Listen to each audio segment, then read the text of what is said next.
भाजपचे नेते व माजी आमदार आशिष देशमुख देखील सहकुटुंब मतदानाचा हक्क बजावलेला आले आहे। आपण बघू शकतो की नागपूरचं कलेक्टर ऑफिस आहे, तिथलं जे तहसील कार्यालय या मतदान केंद्रावर त्यांचं मतदान आहे आणि माजी मंत्री काँग्रेसचे ज्येष्ठ नेते रणजित देशमुख देखील आहे। त्यामुळे निश्चितच एक वेगळं आनंदाचं वातावरण आहे। सहकुटुंब ते मतदानाचा हक्क बजावत आहे आणि त्यांचं जे कर्तव्य आहे लोकशाहीमधलं ते पूर्ण करत आहे। अशी जी सकाळपासून प्रत्येक मतदान केंद्रावर गर्दी पाहायला मिळत आहे। काय वाटतं, एक लोकांमध्ये प्रचंड उत्साह आहे या सगळ्या मतदानाला घेऊन? विदर्भामध्ये एवढ्या उन्हाच्या तडाख्यात देखील मागील 2.5-3 तासामध्ये जे मतदानाची टक्केवारी आहे नक्कीच उत्साहपूर्ण आहे। लोकशाहीच्या या उत्सवामध्ये मोठ्या प्रमाणामध्ये जनता मतदानासाठी येत आहे, आनंदाची गोष्ट आहे। आमची अपेक्षा आहे की जास्तीत जास्त मतदान या निवडणुकीमध्ये जर झालं तर खऱ्या अर्थाने लोकशाहीला अजून सशक्तीकरण त्या माध्यमातून होईल।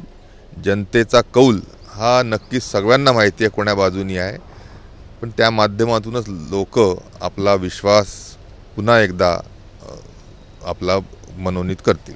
मी रणजित बाबूला घेऊन आले आहे, आई पण सोबत आहे। नक्कीच लोकशाहीमध्ये मतदानामध्ये आणि विशेष करून मतदानाचा दिवस हा आमच्यासाठी एक उत्सवाचा दिवस असतो। रणजित बाबू स्वतः पंचायत समितीच्या सभापतीपासून राज्याच्या प्रदेशाध्यक्षपर्यंत 2दा राहिले आहे। कित्येक निवडणुका लढल्या आहेत, कित्येक निवडणुका त्यांनी लढवल्या आहेत आणि सगळं कुटुंब त्यानिमित्ताने राजकीय वातावरणामध्ये मोठं झालेलं असल्यामुळे ह्या दिवसाचा आम्ही नक्कीच वाट पाहत असतो। प्रयत्न करू रणजित बाबू काही बोलेल का? काही बोलायचं आहे तुम्हाला? एक खूप उत्साह आहे आणि अनेक दिवसानंतर एक वेगळं चित्र निवडणुकीला घेऊन आपल्याला देशामध्ये पाहायला मिळत आहे। आज तशी परिस्थिती म्हणजे एक तर मोदींनी फार चार्ज केला तर फार जबरदस्ती नेला आणि इकडे बाकीचे पक्ष हे थोडे उत्साहित होते, त्यांनासुद्धा मार्ग दाखवण्याचं काम अशा पद्धतीनं आपण सर्वांनी लक्ष ठेवावं आणि त्यांचं सर्वांचं मतदान करून घ्यावं असं मी। आशिष देशमुख यांच्या मातोश्री आहे, घरी एक वारसा आहे तुमच्या राजकारणाचा। लग्न झालं तेव्हापासूनच तुम्ही राजकारण बघता, अनेक वेळा मतदान केलं, यावेळेस काय वेगळं चित्र वाटतं तुम्हाला? ही 2024 या वर्षीची ही लोकसभेची देशांतर्गत निवडणूक आहे आणि या निवडणुकीकरिता आज पूर्ण विदर्भात चांगलं उत्साहाचं वातावरण आहे असं मला वाटतं।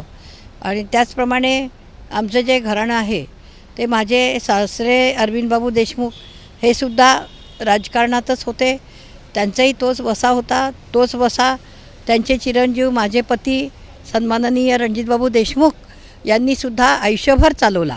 मी लग्न होऊन आले त्यावेळेस पहिल्या दिवसापासूनच मी हे घराणं राजकीय व्यवसायामध्ये असलेले पाहत आहे आणि त्यांच्याच वडिलांचाच वारसा घेऊन माझे चिरंजीव आशिष भाऊ देशमुख तर हे सुद्धा त्यांच्याच वारसा घेऊन त्याच क्षेत्रामध्ये पडलेले आहेत आणि सर्वांना ही देशसेवेची आवड आहे।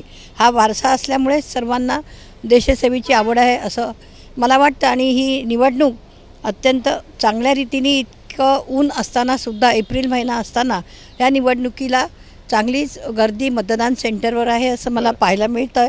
नातवांमध्ये ते गुण आले का राजकारणाचे? माझ्या नातवांमध्ये सुद्धा ते गुण नक्कीच आलेले आहेत, काही वर्षांनी आपल्याला दिसेलच।